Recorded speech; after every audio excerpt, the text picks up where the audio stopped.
That's insane. They're doing that because what they kind have of an addiction evidence to would you feed. have? What are you that says talking? that. There's a bunch of evidence. What are you talking about? Show it. You have zero evidence to back up what you're saying. Wait, what do you? Yeah, I What would do you? like What, some you want? evidence about it. You want I mean, why evidence don't you that show like us a the lot of? evidence? No, hold Because on, stop, stop, I've stop. No, talked to I those can- people, and those Let people him- let him really get his say, yeah, evidence. fucking, yeah, I can the money. show It's very- it's evidence. You very want evidence cool that like want- that most people that are like streetwalkers are like And addicted then- to stuff. This is Like, what what are I you see. asking for? I see a bunch of people saying, "Yeah, I do it because I like the money. Yeah, I do it because I like this kind of thing. Yeah, I do That's it because you're I listening like to the drugs." OnlyFans then- girls. And Emmett, then I you're see not the same kind of people. And then I see the You're same not kind of Emmett. people saying, You're not Emmett. You're not I talking. do. You're not I talking am to streetwalkers, such a Emmett. victim. You're not hearing from streetwalkers. When you hear this, you're hearing like bitches on the whatever podcast or Fresh and Fit. That's not the average fucking prostitute. You're not hearing from them. Absolutely, Tampa. You're 100% fucking right. What I see from this, what I see from these people, those kind of people specifically, they're like, they have most of the time they have a horrid situation, but 99% of the time is they doing it because they like the money. Where's and that because they 90% like the number drugs. You're hearing from And they- OnlyFans and they- people, and Emmett. You're not instead of- talking to I mean, prostitutes. No, and These instead of streetwalkers doing like things, instead of doing things like going to work to a good place, instead of trying to get out of those fucked up situations, they are doing it because they see it as an easy way out of whatever they think they are in. Okay? No, They just no dig one, into their the drugs, you no fucker. one That is is what is happening. streetwalking. And then all No of you- one is doing what you're and then- saying, Emmett. And then all of you are Oh, here dude. pretending that they are supposed to Don't be say all of victims of the you. I'm not society instead of saying shit. giving them the capacity to actually get out No, of all it of us. and You're in making, the- you're in the making them accountable Yeah, for yeah, their yeah. own fucking You're in the actions. same boat with us, buddy. Emmett, You're in the same boat, buddy. don't you put that witchcraft on me? Don't you do Ricky, that? Bobby, Yeah, don't. don't you put Yeah, that that's in what there? Emmett is wrong Yeah, because he's don't you put conflating that the two witchcraft on types me. of things. The No, I'm people not. again. Obviously. You are. No, We already I'm not. talked about Are this. you- Yeah, The people, you the just want your OnlyFans. victims. Why do you- No, You just want no, your they're- American woman victim, right? You're gonna save the hoe. You're gonna save a hoe. It's the great idea. Save a hoe. No, I'm you're not. you're not Captain Not what Save a I'm. hoe.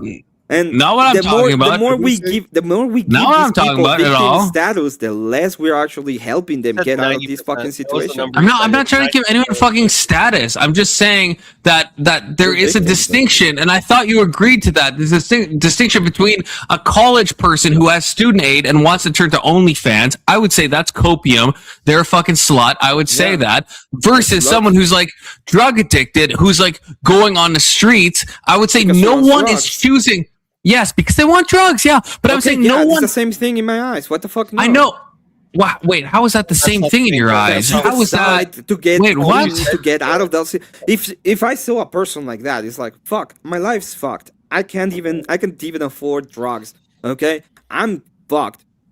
And she goes to a place is like help me or I don't know what the fuck I'm gonna do. I will be absolutely 100% in favor of helping that person get out of that situation. If that person is like, I can't do anything, I'm gonna go ahead and sell my coochie, okay? At that point, it's like that person is doing something absolutely retarded on her own, and she's accountable for the whole actions that happen afterwards. And I'm not gonna be like, you're a victim because you went on and prostitute yourself because you Emmett, can't control your fucking impulses. I hate that you think the average prostitute is like the same as the average fresh and fit panelist. I fucking not hate saying that. Why would You I are say that? acting like that. You're acting like if you went and talked to an actual like boots on the ground prostitute, that they're gonna sound like some fucking OF bitch. That's They fucking do. insane. They don't. They don't. They don't. do. Those They- people are not the probably same they sound people. less like Why are the we same asking bitch because you know they're probably a little bit out of their mind because they're completely junky out. But No, it's not. It's they not. have the same kind It's of not situations and remotely. ideas. No, it's not remotely the same, Emmett. It's like absolutely Would you- not remotely the same. But I the think they're the junkied out same. part I might wouldn't. be What true. is the big difference? Show me. The big difference is one is doing it of a sense of desperation, whether it's self-caused or not. It feels like I don't they think it feel like is. they have no other option. I would say it'd be even worse if it wasn't self-caused. What do you mean? Yeah. Wait, how? you Wait, know, wait. The people that would have How a is lot it more worse? How is it worse if it's If not somebody was- self-caused? because they would be If somebody forced beeping. drugs on them, Yeah. Oh, Like, I don't as know. a I thought you, child I thought you or a meant. child prostitute, Oh, sorry. I something thought you like meant that. I thought you meant they would be Saying in morally that worse. case- I thought that's what you No, I'm meant. saying in that case, then they do deserve some kind of rescue. But outside of that, if it's just been choice the entire time, then there's a level of you have to accept the responsibility for the actions that you've taken and seek help. Yeah, I don't disagree with that. I'm saying I think we ought to give more compassion to someone in the former category of someone that's like in doing it out of desperation versus someone who's like, I'm paying my way through college by OnlyFansing it. Like that, we shouldn't give them any compassion in that sense, right? But in the previous example, we understand, even if they made mistakes, they're not just like trying to take an easy way out. That's in their mind, at least, that's the only option. And I think that's the dichotomy I'm trying to kind of make here. I wouldn't have any. I would have all of it if they were like, I've done this and I don't want to do this and I need help. I would have all of it. But if you're like, oh no, I just want some more drugs and I'm gonna keep whoring myself. That is not. No, I don't have any. You are deciding to do this kind of bullshit. You're fucking yourself. You can go fuck yourself at the same time, right? Otherwise, I'm infantilizing them. They don't have any agency out there. I want to be a whore. Yeah, that's exactly the thought process. Yeah, well, they want to. This is but you and Rage apparently. Yeah, this you talk to a fucking actual prostitute. Both of you talk to a fucking prostitute. Because like literally no prostitute ever is saying what you guys are saying. Like an actual prostitute, none of them fucking would say that. That's insane. You can't say none of them. You can't say none of them. Yeah, there's probably some. There's probably some. There's probably some. I think even in your example, I think even in your example, most of them say something similar. It's like, yeah, I wanted drugs. Yeah, you think I wanted drugs. Asserting I really things. love Yeah, drugs. they don't. They don't know. They don't. I'm fucking addicted. Hey guys, anything Emmett says or thinks is just 100% factual. I want to source. That is we correct, just gotta Avery. believe him. Thank you for We submitting. just gotta believe him. Okay, I'm still not going to fuck you. We just gotta believe But thank you him. for submitting. We just gotta believe Emmett over here. I understand. I understand, Avery. Still not going to fuck you. But thank you for submitting. No okay? data, no nothing. Thank you No, for being no the data, bitch that you are. No, But good try. Yes. Good try, Yes, Avery. I'm the bitch that still lives. Yeah, in my I mom, understand. I understand yeah. that you really want me, but I'm not gonna fuck you. Okay? I'm the Not bitch going that to pays do all my it. own fucking bills and doesn't Still rely not on my doing family it. for jack shit. Stop I'm trying. a grown ass you work man. 2 jobs, Avery. Okay, You're working way harder than this Please guy. don't do it. I don't like Avery, you. have you considered prostituting yourself? That's my Go question. fuck yourself, bitch. No, I don't like you. Okay? never, Have you never. considered Dunkin' Donuts? Have you considered Dunkin' Donuts? They don't pay enough. They don't pay enough. Yeah, and then you're gonna smell like that stuff all day. Like, yeah. I mean, I wouldn't mind smelling like Look, donuts it's all day. I better- mean, look, it smells it's pretty old. fucking It good. would get old really quick. Hey, It would. it's better It than does. doom scrolling. It's better than doom scrolling. Okay. That's true. That's true.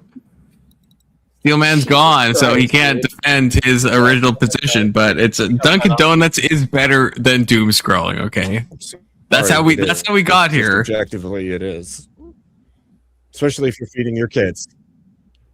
What if you Yes, only we went feed from your Dunkin' kid Donuts to doom though? scrolling to That's probably prostitution worse, though. to I drug mean, addicted prostitution. like, dude, just By about the way, chat. any job. How this I happened. don't consider prostitution a job. Like any regular job it's better than being chronically on the internet. Like, Yeah. I mean, I think that's I agree. objectively true. Yeah, it's like Yeah, 1 a.m. that's for true. me. It's like we're here talking about bullshit. It's probably we're being unhealthy right now. What's- If you think about it, Wait, you have time? What's wrong we with all you? have time. We all have time. It's the most precious thing. Speak for yourself. No, are you running out of time? Dude, I We're worked all out- running out of time. We're all running out of time. Yeah. technically. Yeah. You Holy ever worked shit. out, like based on Collective your age? existential Wait. crisis. Well, so based on whatever age you're at, calculate how many weeks you have until you're 80 years old. It's not as many as you think. Just That saying. was a long time ago. That was a really long time ago. Until you're 80. Oh right, I forgot. Yeah, Yeah, he's Abe. my bad. Well, it's Dark A long Abe. I didn't time ago. recognize him. That's fair. How dare you? How dare you? Without the hat, I didn't. I forgot. I apologize, Mr. President.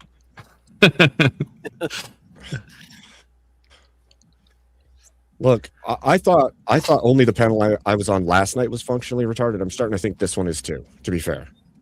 Oh no, Hey. you're wrong. We are retarded, but we're not functional at all. Yeah, we're not functional. The fact No, that this you isn't just realized functionally that, retarded. that makes me question. Maybe you're in the right Yeah. place. You're Yeah, you are in the right Actually place. retarded, Welcome Trevor. home, Abe. Welcome home.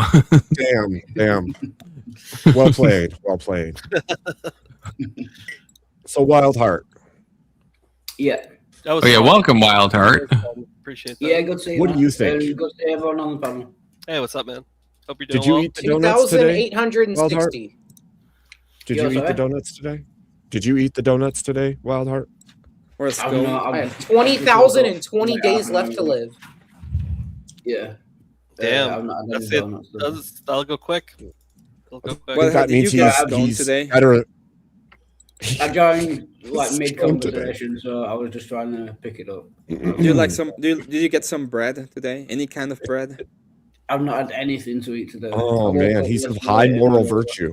He So you didn't should even have some, carbs. You should get some food in you if you haven't eaten. He's also he's in the UK, so it's probably like he probably fucking just woke up, you know. So Did you have a little bit of bread yesterday?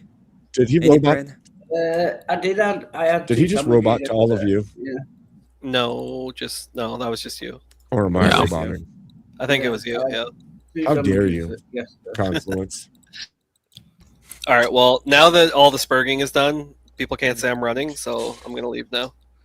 Bye. You quit. it you is that lose. time, actually. It is actually that time. Loser. Confluence is going to bed as well. Not because Confluence is going to bed because he Confluence is going to bed. I'm actually Something gonna go happened to his goon to Yellow Jackets. That's my plan right now. Okay, You're a but not loser. not an Yellow actual Jackets? in a metaphorical way. Yeah, it's a good show. I just meant I want to watch the show in a good way. You ever seen Yellow Jackets? It's on I've never Showtime. seen Yellow Incredible. Sounds gay. Sounds I just gay. started watching it. It's fucking so good. It's so good. It's so I good. don't You should all I watch don't watch this. anything. All I watch is people debating on the internet. To be fair, Yeah, that's all I do. Yeah. That's I mostly like- what I I like do. people But, you Wait, know, explaining that's other all you people do? and then- Too, Wild Heart? yeah. You just watch Yeah. debates all day? Yeah, sadly. I know. It's sad. Sadly, I am very surprised to hear that. so he's a wow. Rage Page calling me racial slurs in the back chat or in a normal chat. That's fine. We're both wasps together, Rage Page. Okay, but wait, Abe, are you still going to be live for a bit? Because then I could rage you in a technical sense, and by in a technical sense, I mean in like a real sense. Are you live for a hot minute or what's good? are you talking to Abe or Avery? Abe, I don't think Avery streams. I don't think so. I think Avery's really mad at me, and I find. that Can I very get a funny. link in the private chat to any live streams? At the My moment? internet's. I think my internet's having a problem. I didn't even hear anything you said because my screen went Are black. you going live? The Are you still StreamYard, going to so go I don't live? know. Yeah, are you still live? Should I rage am you? live Are right you now. going? Yeah. Okay. I'll send You can everyone over. move the audience over. Sure. Okay. Everyone, wait, why isn't it fuck me? I'm so oh there we go. Why does it show up like 6 on the list? Okay, there we go. Okay, 07s, everybody. Sorry, Wild Heart, you didn't get really much of a chance to talk, but Confluence is sleepy, a sleepy boy. At least God bless you, Wild Heart. At least he didn't eat donuts. Yeah, at least he didn't eat donuts. Or prostitute himself, hopefully, inshallah. Okay. God bless you, Emmett. God bless you, Abe. God bless you, Wild Heart. God bless the chat. Love you too, Rage Page. Take care, everyone. Take care, Steelman. Everyone else who's still watching, go to Abe. Drop him a like. Drop him a sub. You're probably already subbed. If you're not, you fucking should be. Otherwise, you're an actual animal. God bless. Take care. 07s. Bye-bye.